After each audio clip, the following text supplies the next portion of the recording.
Certain fans of genre, John Hyams, had big shoes to fill. His father, Peter Hyams, was one of the great aestheticians of wonky action, sci-fi, and horror, and John Hyams didn't try to separate himself from his father's work and influence either. He started working on direct-to-video sequels to the Universal Soldier franchise, starring his father's favorite leading man, Jean-Claude Van Damme, with Hyams the Elder acting as cinematographer. It's fair to say, in other words, that John Hyams wasn't afraid of association with the disreputable, the seemingly low rent, the thankless work-for-hire gig. But the thing is, Hyams is no ordinary genre specialist. He practically turned subverting expectations into an art form on par with his own incredible output as writer and director. He turned martial arts films into arch exercises in high formalist style. He remade The Bad News Bears in threadbare digital and somehow made it even more bracing and deliciously low status. Trust me, all right? They will know that messing with Brian Houston comes with consequences. Go get him, man. You're not coming with me? What's it gonna look like if I walk over there and watch you punch a 12-year-old in the face? Oh. Now go. Come on. He revamped the zombie narrative into a grim State of the Union. And in 2012, he made a movie that shook the foundations of the direct-to-video industry, the careers of its stars, the legacy of the bad sci-fi action film, and film criticism. He made DTV cool, and it stayed that way. I remember distinctly that between late 2012 and late 2013, you could scarcely find a film critic without something to say about Universal Soldier: Day of Reckoning, one of the most stupendously bleak calling cards ever lodged in a viewer's skull.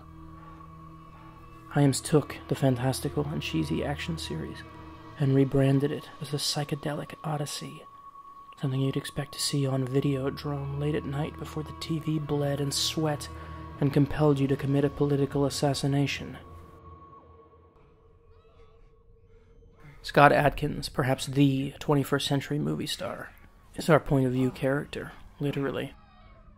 One of a dozen men whose brain keeps lying to him. His family is killed in a home invasion. Some men find him and hope to finish the job. And then the nightmares start. Please. Where the fuck?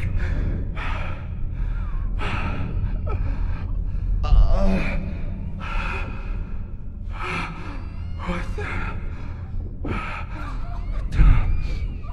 What are you? What are you?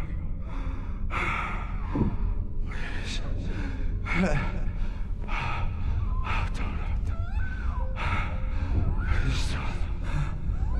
Please, I'm begging. Oh, God.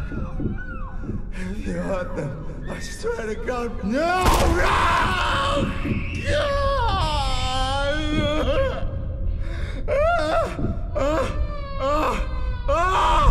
You fucking fuck!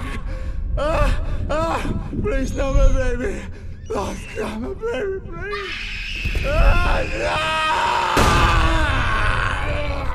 Hyams doesn't care about continuity or what people came here to experience. His mise-en-scène takes no prisoners, his violence hurts, and he stops at nothing to torture all and sundry with visions of a cosmic menace, out to kill them or make them kill what they love. On the one hand, he's daring people to enjoy his cartoonish ultra-violence. On the other, he knows they must. Hypnotism is the name of the game. Buried in our DNA is the awful truth that some men must evidently destroy as others must watch.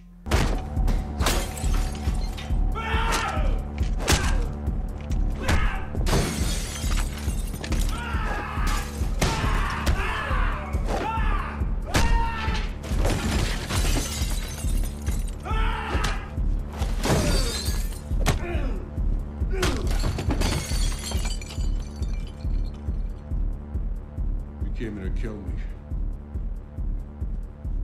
Yet I'm prepared to give you his greatest gift.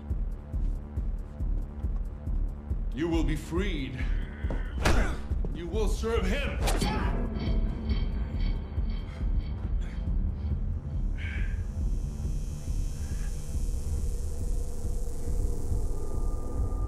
moment on, you're no longer a slave to the government. From this moment on, your mind is your own. You're no longer a slave to the government. From this moment on, you will seek vengeance on your oppressors. Freedom is yours.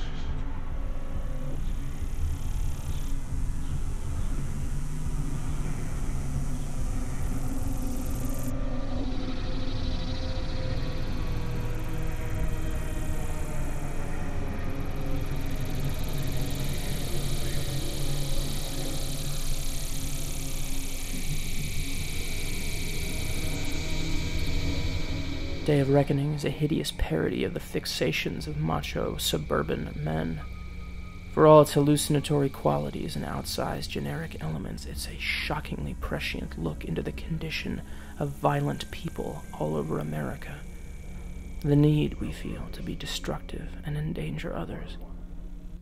This is a fight club for the age of Reddit and Gamergate.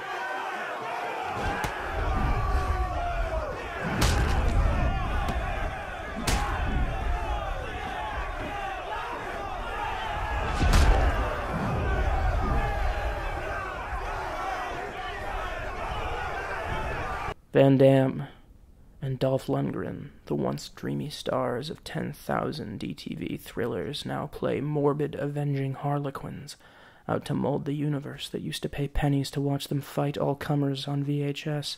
There's something deeply sad, if equally fascinating, about seeing these men literally invade the unconscious of Adkins' beleaguered hero, and by extension, us.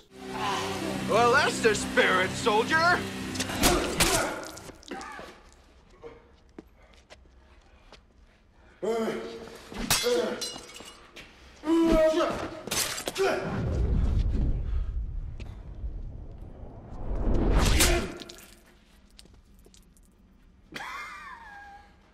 That's the spirit, soldier.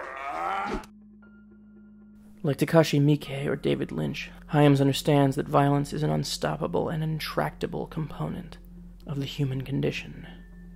War is inevitable, and Hyams makes sure we understand his meaning. If this is the strange spectator sport of man, he will once again make it hurt to watch.